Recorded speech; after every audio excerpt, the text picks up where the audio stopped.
Të nderuar dhe të respektuar vëllezër besimtar. Është fakt se njeriu është udhëtar i vjetër në rrugët e jetës.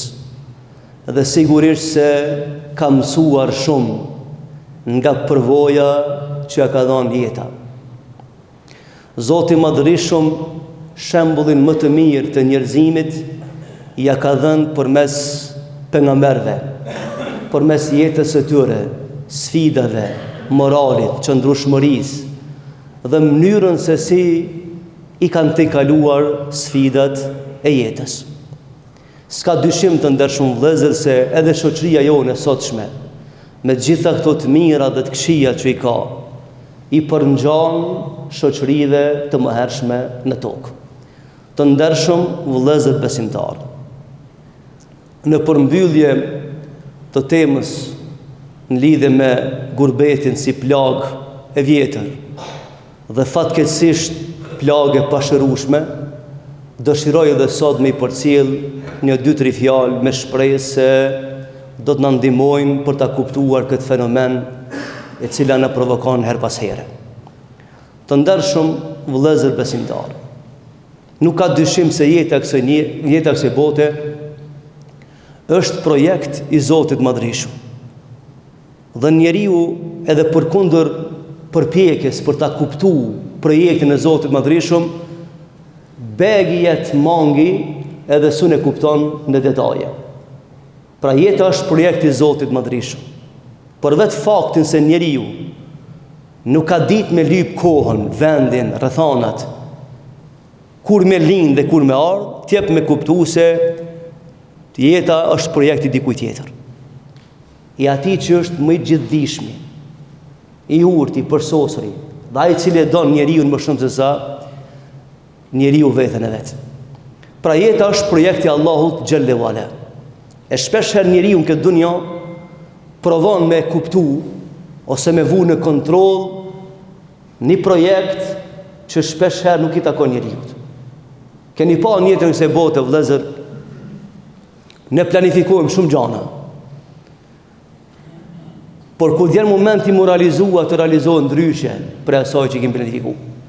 Sepse ti si njeri qenie njerëzore jep vetëm një pjesë e vogël në projekt të madh që quhet jetë. Të ndershëm vëllezër besimtar, nuk ka dyshim se jeta kësaj bote krejt është jetë e gurbetit. Kudo që të jetojmë, është jetë në një farë forme gurbetçari, sepse është e përkohshme. Dhe është transmetuar një hadith për pejgamberin sallallahu alaihi wasallam që transmeton njëri prej shokëve të tij Abdullah bin Omer. Thotë në ditë për ditëve thotë pejgamberi sallallahu alaihi wasallam thotë më ka shtrëngu për cepat të krave. Që po kur don m'ia dhon dikujt një mësim sinqerisht, edhe shumë seriozisht, ja afrohesh afër dhe i thu më e men këtë çështje. Dhe tha Rasulullahi, mu afru afër, më kapi për cepat të krave dhe më tha, më e men këtë çështje. Tha jeton këtë dunja, kuptohe këtë jetë, sikur se me qenë i huaj. Ose sikur se me qenë një kalimtar, i cili pavarësisht hapat e jetës, ko me këput distancën. Sepse është kalimtar. Dhe pastaj më tha, nëse ti mrin në mramje, falendero Zotin e Madhërisht për të mirat që i ke mrin. Edhe nëse s'ki garancion se nesër me nuk zën gjallë. E nëse tha zgjohesh në mëngjes, falendero Allahun azza wa jall që dhe një herë të dha mundësinë me jetu, me shiju jetën e kësaj bote. Dhe tha, merr prej shëndetit tënd, që jep me kuptu shfrytëzohe shëndeti. Sepse kanë më të dashur në ditë punët, atë ditë ndoshta ku shëndeti mungon.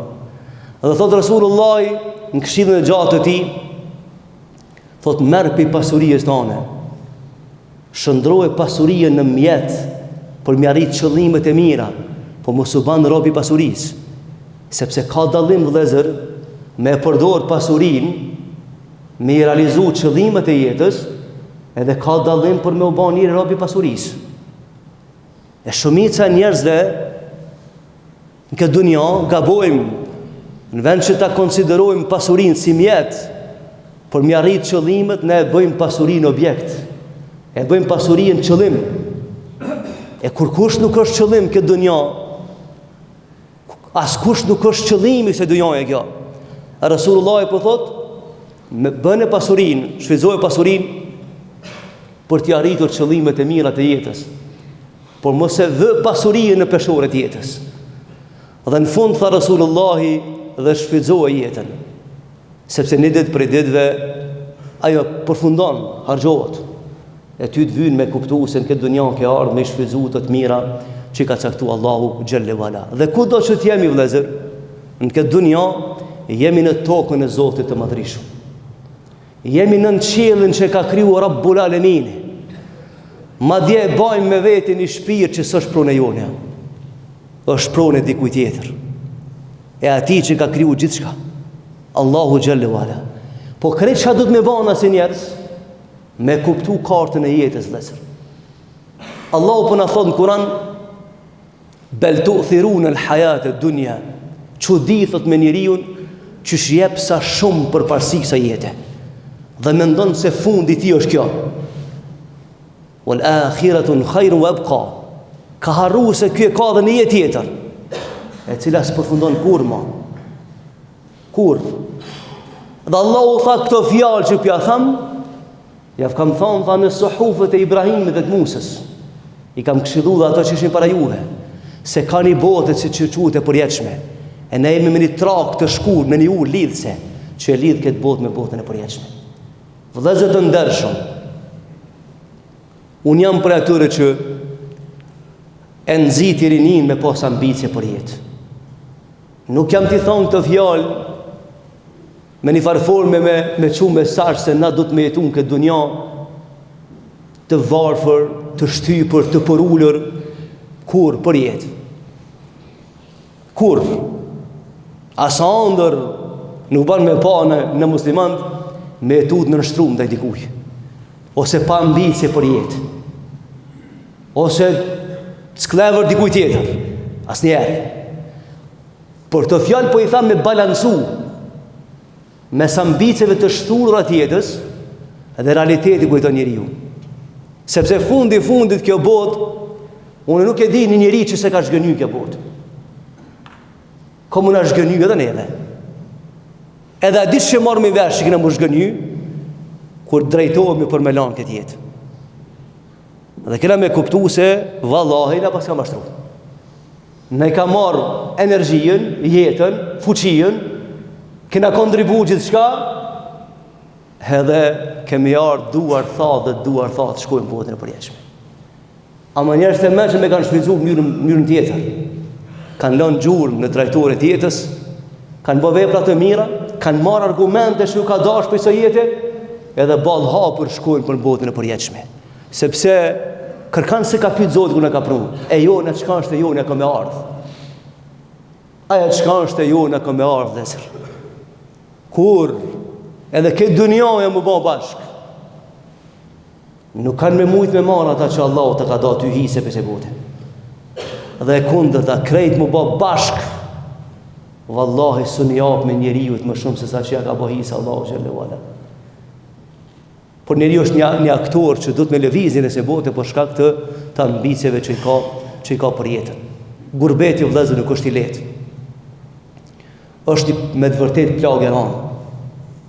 Por vetë faktin që kemi janë këtë dunja për një vend tjetër, ne jemi kalimtar këtë botë.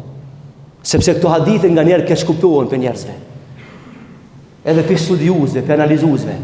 Se mendon që kjo botë do të më ngone varfër, se ti je kalimtar. Jo. Po ti thot Allahu këtë fjalë më ta balancu ambicien, më të kallëzu që s'ka përfunduar rrëfimi për jetën tënde. Nuk përfundon historia jote me vdekje. Ashtu siç nuk ka filluar me lindje, sepse e kanë dikun tjetër pra se mbarë këtë dunjë. Por ne duhet me balancu jetën, dhe ne jemi bitë një populli që na ka sprovu Zoti i Madhreshëm me gurbet, dhe këtu po e mbylli mesazhin çka po du me thonë. Vëllezër të ndershëm, plagët e gurbetit janë të pashërueshme, është smundje e përsërishme. Kur te ndi gjykimi, s'ka mundësi me ndalë këtë rrugë. Por e që ka mundësi me bo njeri o me ndryshu njetin. Arsyeja lunë shumë rol. Për çka emigron njeri? Dhe këtë du mja përcjell brezave të ri. Përgatitje arsyen e mirë. Nëse ja ke mësuar me lanë vendin tanë, ti e që ai që e din jetën tanë është Allahu xhallahu ala. Qëllimin tanë. Kur kush tjetër.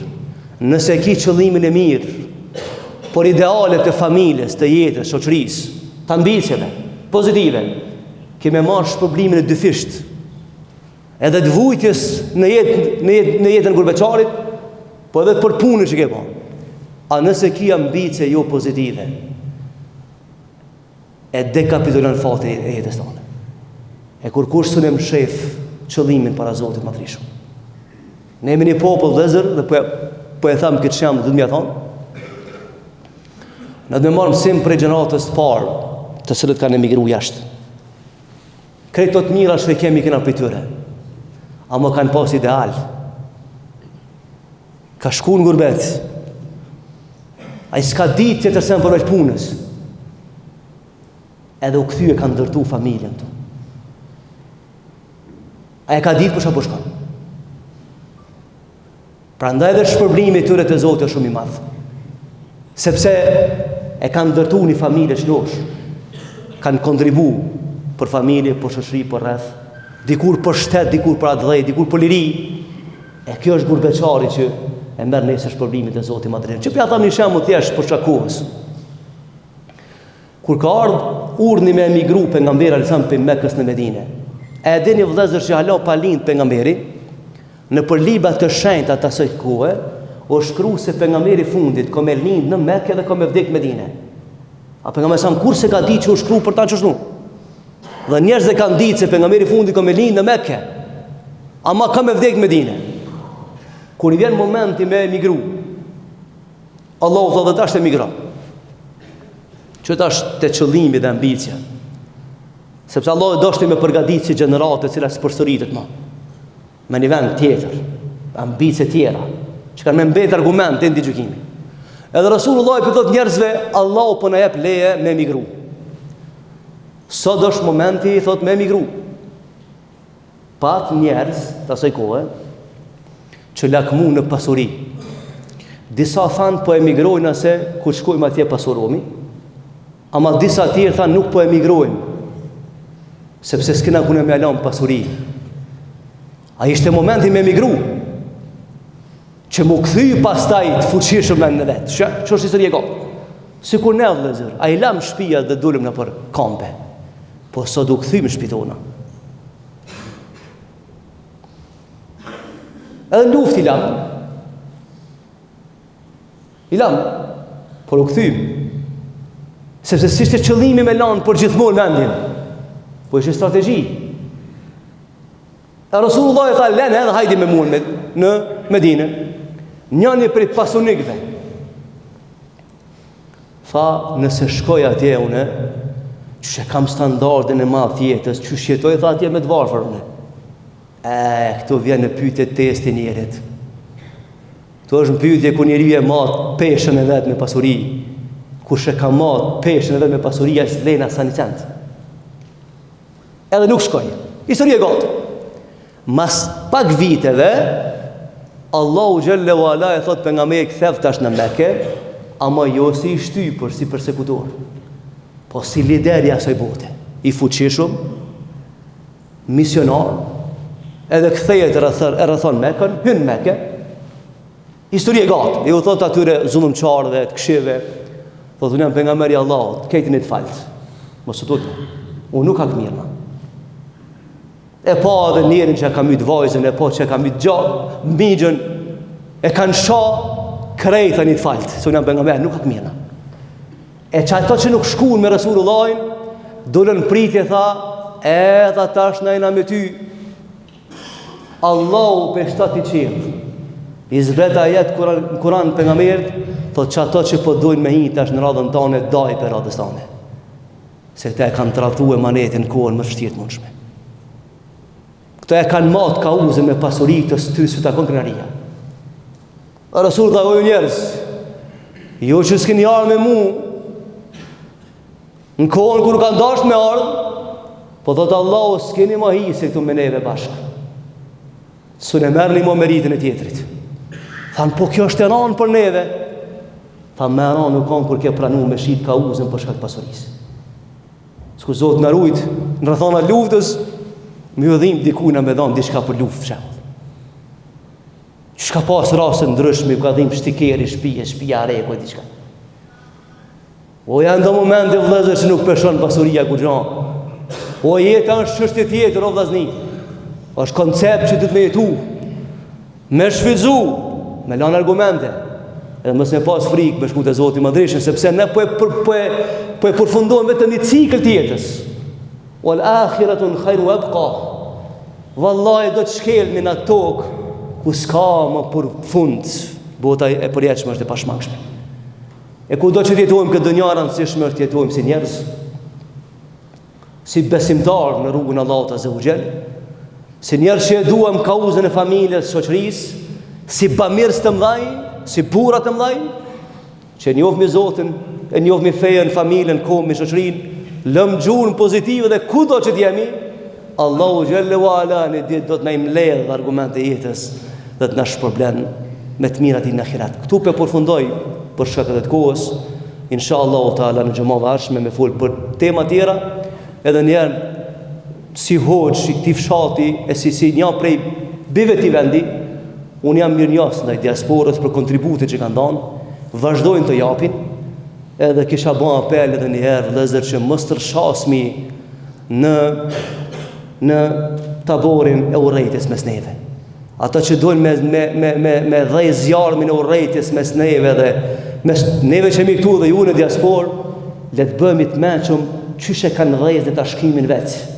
Le të binë vetë në zjarm, se ne na vëllezër, motra, i na një trunk dhe ne bashk kena mi përjetu të mirat e t'i veni. Dhe s'kena me riu kërgan që dëshirën me ba përqar me tila dhe ju me arpja ati edhe me gjithë familjet mos me full me zvetje shumë e radhë. Asnjëherë. Kjo boto e gjanë ka rrisë për secilin, por ne krah për krah kena mi përjetu të mirat e së jete, por nëse na provon Zoti me diçka përsëri bashk, kena mi t'i kalu sfidat jetë. Zoti ju shpërblet ju dhe është mira kudo që t'jeni. Walhamdulillah Rabbil Alamin. El Fatiha.